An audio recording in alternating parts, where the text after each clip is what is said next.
Em vez do improviso, preferi escrever alguma coisa sobre o livro do mestre Stobart. E aqui digo mestre, não naquele sentido quase pomposo que às vezes damos à palavra, e até pode nos levar mais à distância do que à proximidade. Digo mestre como mestre de obras, o que constrói a casa física, ou mestre escola, como se dizia antigamente, o artesão de nossa morada espiritual. No caso dele, mestre a buscar construir uma via diferente, a mais difícil, a que une corpo e algo que ainda não entendemos muito bem, o que chamamos alma. Alma, palavra que nos chega do latim e significa sopro, ar, alento. Ele foi o mestre do sopro, por isso está bem dado o título, da minha alma à tua alma. O livro é um resultado de um trabalho exaustivo de edição de Ana Oliveira, a quem também coube o prefácio, e uma revisão atenta de João Tinoco. A matéria-prima do livro são inúmeras anotações do autor, recolhidas por Magali e Eric Stobart. O título, Da Minha Alma à Tua Alma, condiz com o conteúdo, ou seu âmago, que é a parte mais recôndita e profunda do ser. Nestes textos mora a substância do que cimentou o Tenchi. Ele é construído a partir de fragmentos, notas, conferências, conselhos, reflexões. Trata das artes marciais, da dança, do teatro, da yoga. Caminhos diferentes de uma via única. Da soma de suas peças, é possível sintetizar o que foi transformado numa espécie de recado que a alma dá no dizer de um amigo poeta.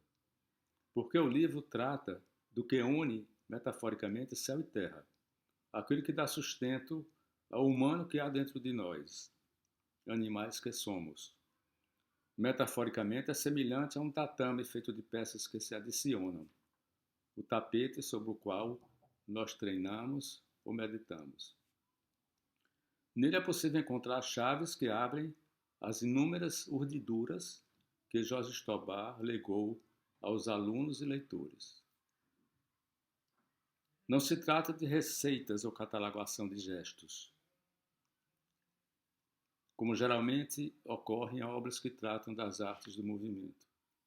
Ele nos embarca numa viagem para a qual o objetivo não é fazer chegar a um destino, mas o de mostrar como devemos nos servir dos instrumentos de navegação capazes de nos levar a algum porto. Uma leitura que sugere descobertas e pede o discernimento. Contudo, é numa pequena introdução, intitulada Breve Nota sobre o Ensino, que, ao meu ver, se encontra uma síntese do pensamento de Jorge Stobart. Esse introito destaca o papel especial e insubstituível do professor. O professor, como ele bem o diz, essa espécie de faísca capaz de provocar no aluno o despertar e, ao mesmo tempo, ao de levá-lo ao prazer da descoberta, dentro do misterioso caminho do silêncio. Aquele susceptível de incutir no discípulo o sentimento de que a procura dá-se por si mesmo e em si mesmo. Neste livro, Jorge Stobart nos lega uma espécie de trilha ou veredas para quem persegue o aprendizado de uma via. Legar, porque o livro é um testamento. Nele está implícito essa consciência de quem está em vias de partir. A citação é clara. Chegará o dia em que o professor não estará mais presente fisicamente, é necessário que deixe aos seus alunos sementes essenciais, tais como mensagem de harmonia, paz e amor. Ao ler esses textos, volto a pensar que certas pessoas merecem o epíteto de homem-universo, um conceito que eu utilizei para situar um de nossos grandes poetas brasileiros, profundo conhecedor da cultura oriental, da qual se serviu ao escrever suas peças. Joaquim Cardoso, que também foi o grande calculista de Brasília, num de seus poemas A Nuvem Carolina, conversa, entre aspas, com uma nuvem que seria susceptível de linguagem, pois todas as coisas têm o seu próprio falar. Da minha alma à tua alma É uma meditação importante sobre a linguagem. As linguagens do nosso corpo, corpo depositário de nossos gestuais, olhares, pensamentos, memórias. Uma reflexão sobre esse encontro permanente do de fora e de dentro. Um enunciado de possibilidades para a estruturação desse diálogo, o exercício mais árduo de nosso difícil ofício de viver.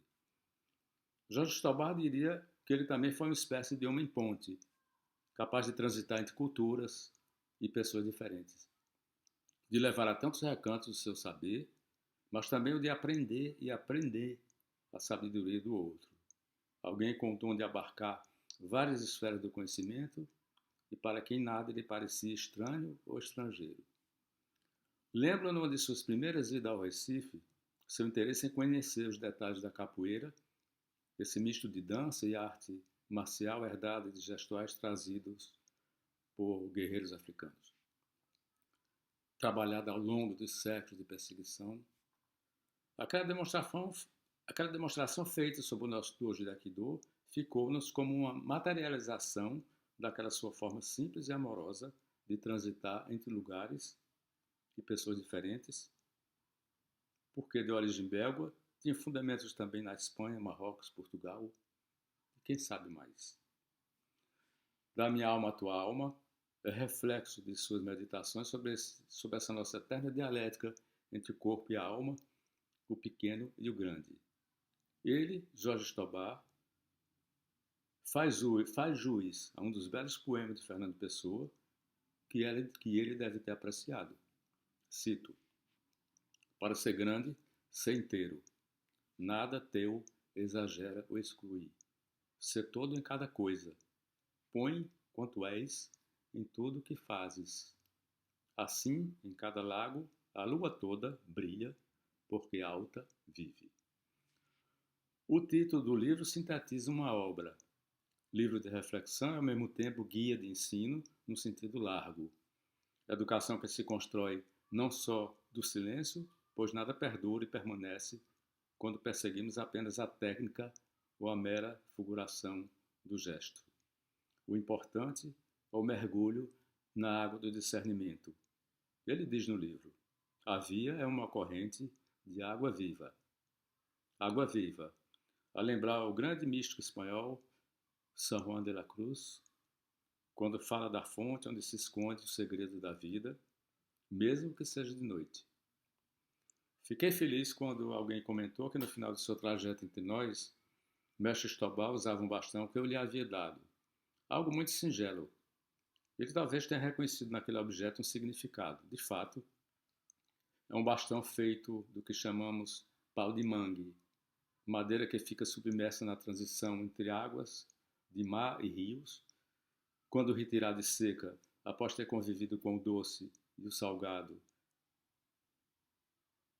a maresia e o vento, torna-se extremamente leve e resistente. Talvez tenha sentido que o seu bastão fazia parte da mesma natureza de seu ensino, e na minha cabeça ficou como uma espécie de símbolo de sua passagem rica e serena, viva como água de fonte.